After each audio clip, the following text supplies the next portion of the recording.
आप सबका इस नई कहानी में स्वागत है। कहते हैं कि दुनिया में मन सबसे ज़्यादा शक्तिशाली चीज होता है। अगर किसी चीज को तुम पूरे मन से चाहो तो तुम उसे हासिल कर सकते हो। ये मैं नहीं कहता, ये सभी महापुरुषों का कहना है। लेकिन अगर यह सत्य है, ये सच है, तो हम जो अपने मन से चाहते हैं वह हमें हासिल क्यों नहीं होता है। भाई, कोई भी इंसान अपने मन में तो दुखी नहीं चाहेगा, लेकिन वो रहता तो दुखी है। हर इंसान अपने मन से तो कामयाब होना चाहता है, खूब पैसा कमाना चाहता है, लेकिन फिर भी वह कामयाब नहीं होता।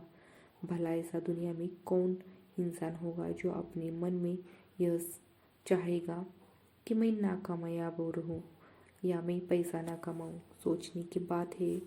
तो इसमें दो चीज निकल कर सामने आती है। या तो वह महापुरुष गलत थे जिन्होंने यह बात बोली कि मन से चाहे हुई चीज हासिल हो सकती है, या फिर हम गलत है। आज की पोस्ट में मैं जो भी आपको बताने जा रही हूँ उसमें आपको एक ऐसा मंत्र मिलेगा। उसे समझने के बाद आपको एक ऐसा मंत्र का पता चलेगा जिससे आप यह समझ पाएंगे कि आपके मन से कोई भी चीज कैसे करवाई जाती है, मन में किसी भी बात का बीज कैसे बोया जाता है। और इस कहानी से आपको अच्छी तरह से समझ में आ जाएगा। और इससे आप यही भी समझ पाएंगे कि आकर्षण का नियम, लॉ ऑफ अट्रैक्शन, कैसे काम करता है। कहानी छोटी सी है लेकिन बहुत ही गहरी है। इस कहानी को पूरा तक सुनना तो आप इससे अच्छे से समझ पाएंगे और इसका अच्छे से पूरा लाभ भी पाएंगे। एक बार की बात है, एक आदमी के जीवन में सिर्फ दुख ही दुख थे। वो जो भी काम करता उसे बेचारे का वह काम पूरा ही नहीं होता। घर में आता तो घर में कलेश बना रहता, किसी से कोई मदद मांगता तो कोई उसकी मदद नहीं करता। ऐसा लगता था कि चारों तरफ से उसके ऊपर दुख का पहाड़ टूट पड़ा है। उसे समझ नहीं आ रहा था कि मैं इन दुखों से कैसे पार पाऊं। वह दिन रात यही सोचता रहता, ये अपने दुखों से छुटकारा कैसे पाना है। इसी कारण से वह रात में सो भी नहीं पाता था।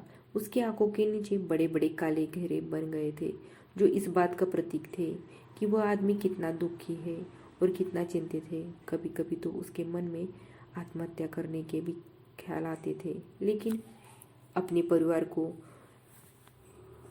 की चिंता करके वह यह कदम नहीं उठा पाता। वह इतना दुखी हो गया है कि उसने निर्णय किया कि वह इन दुखों से छुटकारा पाकर ही रहेगा।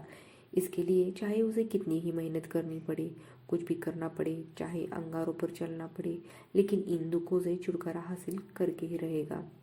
ऐसे ही एक दिन उसने अपने मित्र से पूछा कि मैं अपने जीवन को कैसे सुधारूं।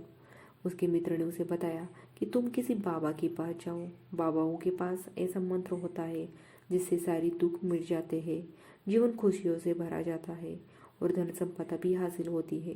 तुम किसी ऐसे बाबा को ढूंढ लो, बस तुम्हारा काम बन जाए।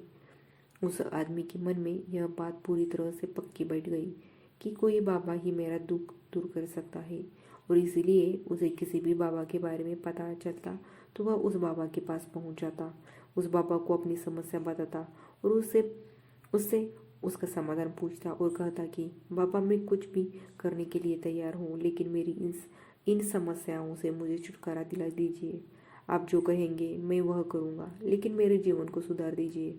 बाबा उसे कुछ टोने टोटके बताते थे करने के लिए और बदले में दान दक्षिणा ले लेते थे। यह टोना टोटका करने के बाद तुम्हारे घर में सुख शांति बनी रहेगी। बस इस टोटके को पूरी विधि के साथ करना। वह आदमी घर लौटकर पूरी विधि के साथ टोने टोटके करने लगा, लेकिन बहुत टोने टोटके करने के बाद भी उसके जीवन में कुछ बदलाव नहीं आया। इसके विपरीत उसका जीवन और ज़्यादा दुखी हो गया। जो भी बाबा उसे टोना टोटका देता था वह बदले में उससे दान दक्षिणा लेता था, जिससे उसका धन भी धीरे धीरे खत्म हो रहा था। इससे उसके जीवन में दुख और ज़्यादा बढ़ गया। तब उसे लगा कि बाबाओं के पास जाने से मेरे जीवन में दुख कम होने की वजह बढ़ते ही जा रहे हैं, तो मुझे क्या करना चाहिए? बाबाओं के पास जाऊं या ना चाहो। फिर एक दिन एक आदमी ने उसे बताया कि तुम अपने घर में किसी पंडित को बुलाकर हवन कर लो, घर शुद्ध हो जाएगा। कोई भी बुरी ऊर्जा होगी घर में तो वह घर से बाहर चली जाएगी। किसी का पंडित को बुलाकर पूरे विधि विधानों से उसे मंत्र उच्चारण कराओ, हवन कराओ, जिससे घर में सुख शांति आए। उस आदमी के मन में ये बात बैठ गई और उसने एक पंडित को अपने घर पर बुलाकर हवन करवा दिया। हवन अच्छी तरह से संपन्न हुआ। बदले में पंडित ने भी अच्छी दान दक्षिणा दी और उसके बाद वह वहां से विदा हो गया। लेकिन कुछ दिनों के बाद उस आदमी को महसूस हुआ कि उसके जीवन में अभी भी कोई बदलाव नहीं आया है। अब वो आदमी पूरी तरह से दुखी हो गया और ज़्यादा परेशान हो गया। अब तो उसे लगने लगा था कि मेरे जीवन में से दुख कभी खत्म ही नहीं होगा। और यही सोच सोच कर उस आदमी का बुरा हाल हो गया था। फिर एक दिन उसे अपने मित्र से एक ऐसे बाबा के बारे में पता चला जो समाधान के लिए बताने के लिए कोई दान दक्षिणा नहीं लेता था। उस आदमी को लगा कि यह बाबा दूसरे बाबाओं की तरह नहीं हो सकता, क्योंकि यह तो दान दक्षिणा लेता ही नहीं, और अगर दान दक्षिणा नहीं लेता तो यह सच में कोई सिद्ध बाबा होगा। और यही सोचकर वह उस बाबा के पास पहुंच जाता है। जब वह आदमी वहां पहुंचता है तो वह बाबा ध्यान में बैठे हुए थे। यह देखकर वह आदमी वहीं पर चुपचाप बैठकर ध्यान से बाहर आने का उनका इंतजार करने लगा। थोड़ी देर बाद बाबा ने आंखें खोली तो सामने एक दुखी और परेशान युवक को बैठे देखा। उसकी आंखों के नीचे काले घेरे देखे और वह समझ गए कि यह आदमी अपने जीवन से कितना परेशान है। उसे संबोधित करते हुए बाबा ने पूछा कि बच्चा, क्या चाहते हो? बाबा के पास क्या लेने आए हो? उस आदमी ने कहा कि बाबा, मैं अपने जीवन से बहुत परेशान हूँ। मैंने इन दुखों को दूर करने के लिए बहुत सारे रास्ते अपनाए, हर वो तकरीब करके देखे जो किसी बाबा ने मुझे बताई, हर वो काम किया जो कोई भी इंसान ने मुझसे करने को कहा, लेकिन मेरे जीवन में दुखों में कोई कमी नहीं। बाबा, इसके विपरीत मेरे जीवन में दुखों में बढ़ोतरी हो गई। मुझे समझ में नहीं आ रहा है कि मैं क्या करूं। कभी कभी तो मैं आत्महत्या करने की सोचता हूँ, लेकिन मैं अपने परिवार की सोच कर मैं यह कदम नहीं उठाता। मैंने आपके बारे में बहुत सुना है बाबा, और मैं बहुत उम्मीद के साथ आपके पास आया हूँ। कृपया करके मुझे कोई ऐसा मार्ग बताइए जिससे मुझे अपने दुखों से छुटकारा मिल जाए। मैं अपने दुखों से छुटकारा पाने के लिए कुछ भी करने को तैयार हूँ। आप मुझे कोई भी रास्ता बताइए, चाहे वह रास्ता कितना भी कठिन क्यों ना हो, मैं उसको पार करके रहूँगा। बाबा ने महसूस किया कि आदमी तो सच में बहुत परेशान है। बाबा ने उसकी बात सुनकर कहा कि बच्चा, दुखों को दूर करने के लिए मंत्र ऐसे ही नहीं मिलते हैं। मंत्र पाने के लिए कुछ करना पड़ता है। तुम कुछ कर सकते हो। यह सुनकर पहले तो उस आदमी ने सोचा कि यह बाबा भी मुझसे दान दक्षिणा मांगेंगे, लेकिन और कोई रास्ता ना पाकर उस आदमी ने कहा, बाबा, आपको जितना भी दान दक्षिणा चाहिए मैं देने के लिए तैयार हूँ, लेकिन आपका मंत्र सच्चा होना चाहिए, वह पूरा होना चाहिए, उसका फल मुझे मिलना चाहिए। उसके बाद मैं आपको जो भी दान दक्षिणा लेना चाहते हो मैं आपको दे दूंगा। बाबा ने कहा, दान दक्षिणा तो बहुत छोटी सी चीज़ है, मुझे वह नहीं चाहिए। इस पर वो आदमी सोच विचार करके बोला, तो बाबा, मैं अंगारों पर भी चलने के लिए तैयार हूँ, आप मुझे बस आज्ञा दीजिए। बाबा ने कहा कि अंगारों पर चलने वाली छोटी चीज़ मैं तुमसे नहीं कराने वाला हूँ। मैं जो तुमसे कराने वाला हूँ वह बहुत कठिन मंत्र है, उसे पूरा कर पाओगे? उसने कहा, बाबा, आप मुझे बताइए तो सही, मुझे करना क्या होगा? मैं कुछ भी करने के लिए तैयार हूँ। इस पर बाबा ने उसे कहा कि यहाँ से जब तुम अपने घर जाओ तो रास्ते में अपने मन में यह दोहराते जाना कि मैं सुखी हूँ, मैं सुखी हूँ। बार बार अपने मन में यही दोहराना, और याद रखें, जुबान पर यह नहीं आना चाहिए। हाँ, यह सिर्फ मन में दोहराना है। यह सुनकर वो आदमी बोला, बाबा, इस इतनी सी बात यह तो मैं चुटकी बजाते कर लूँगा, लेकिन इससे होगा क्या? बाबा बोले कि इस मंत्र को करके तो देखो। वैसे भी तुमने इतने बाबाओं के मंत्र किए हैं, तो इस मंत्र को भी करके देख लो। इस आदमी ने सोचा कि बाबा कुछ दान दक्षिणा तो ले नहीं रहे, और छोटा सा मंत्र है, इसे तो मैं कर ही लूँगा। वो बोला, ठीक है बाबा, ये मंत्र जरूर करूँगा। और वो आदमी यह कहकर वहाँ से चलने लगा। लेकिन जैसे ही वो चलने लगा, पीछे से बाबा ने बोला कि बच्चा, एक बात याद रखना, जब तुम यह मंत्र अपने मन में दोहराना तो तुम्हारे मन में बंदर के विचार नहीं आने चाहिए, बंदर का ख्याल भी नहीं आना चाहिए। तो ही ये मंत्र सिद्ध होगा। आदमी बोला, मुझे तो आज तक बंदर का कोई विचार नहीं आया, तो अब क्यों आएगा?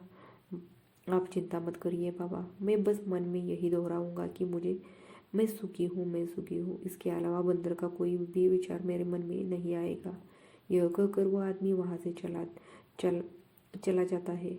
वो अपने मन में मैं सुखी हूँ, मैं सुखी हूँ यह दोहराता हुआ थोड़ी दूर ही चला जाता था, तो उसके मन में अचानक बंदर का ख्याल आ गया। बंदर का ख्याल एक बार आया और चला भी गया, लेकिन उस आदमी ने सोचा, आज तक तो मुझे बंदर का कोई भी विचार नहीं आया, यह आज बंदर का विचार क्यों आ गया?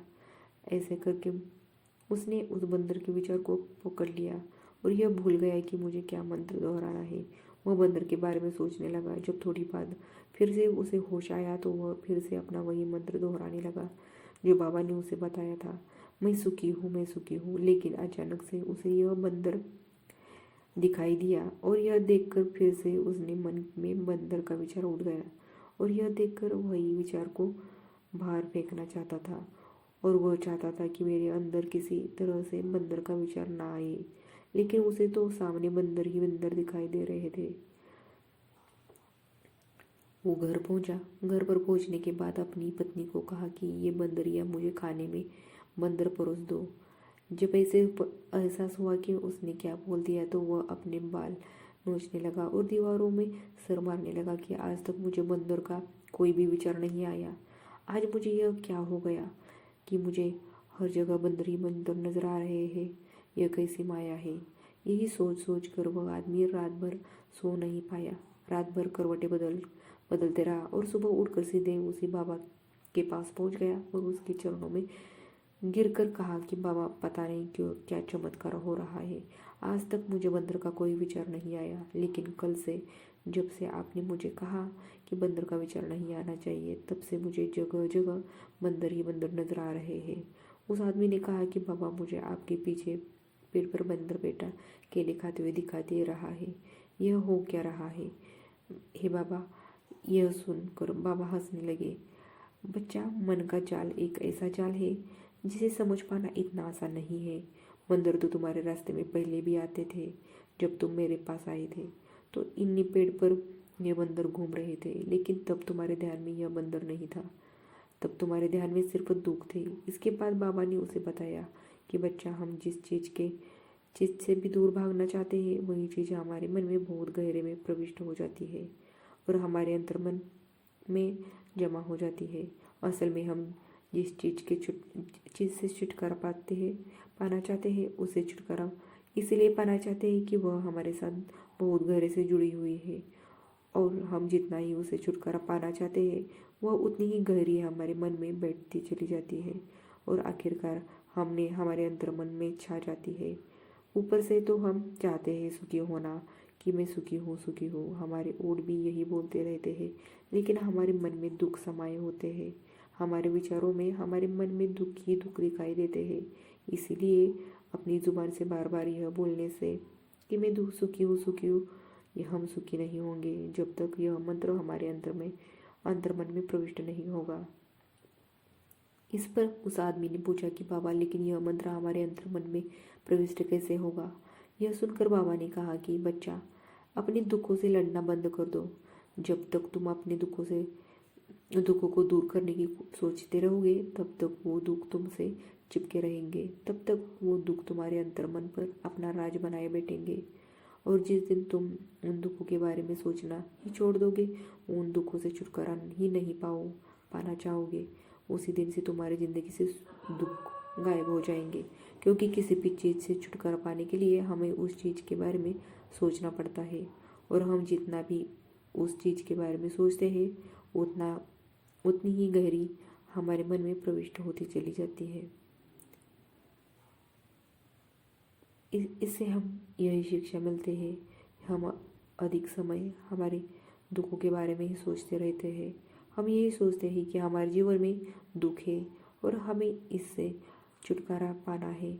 इसी वजह से बार बार सोचने से वो दुख हमारे अंतर्मन में प्रविष्ट हो जाते हैं और हमें एहसास भी नहीं होता। इसलिए अगर तुम दुखों से छुटकारा पाना चाहते हो तो दुखों से छुटकारा पाने के बारे में सोचना छोड़ दो, तुम्हें दुखों से छुटकारा मिल जाएगा। अक्सर आदमी धूम्रपान छोड़ना चाहता है, शराब छोड़ना चाहता है, सुबह अपने आप से यह वादा करता है कि मैं कोई भी गलत काम नहीं करूँगा, लेकिन शाम को जब लौटता है तो नशे में चूर होकर लौटता है। ऐसा क्यों होता है? जो हम सोच रहे हैं वह पूरा कर ही नहीं पा रहे। असल में हम उस चीज़ को बहुत ज़्यादा तवज्जो दे रहे हैं, उस चीज़ को बहुत ज़्यादा अहमियत दे रहे हैं। जब भी हम उस चीज़ को छोड़ने के बारे में सोचते हैं तो हम उसकी इम्पोर्टेंस यानी कि विशेषता और ज़्यादा बढ़ा देते हैं। हमारा मन उस चीज़ के बारे में जितना ज़्यादा सोचेगा, शराब या धूम्रपान छोड़ने के बारे में जितना ज़्यादा सोचेगा, हमारा मन उतना ही उस चीज़ के पीछे ज़्यादा भागेगा। हमें उस चीज़ से लड़ना नहीं है, बल्कि बिना सोचे गुजर जाना है। अगर हम इस मंत्र को समझ लेते हैं तो हम अपने जीवन में जो भी पाना चाहते हैं उसे अपने अंतर्मन में डाल सकते हैं। और एक बार वो लक्ष्य हमारे अंतर्मन में बैठ जाता है तो फिर सफलता पाने में कोई समस्या नहीं आती, कोई दिक्कत नहीं आती। तो उम्मीद करती हूँ कि कहानी आपको अच्छी लगी हो, और ये कहानी जब अच्छी लगी हो तो अपने दोस्तों और परिवारों के साथ ज़रूर शेयर करें। इस कहानी को पूरा सुनने के लिए आप सबका धन्यवाद। आप सबका मंगल हो।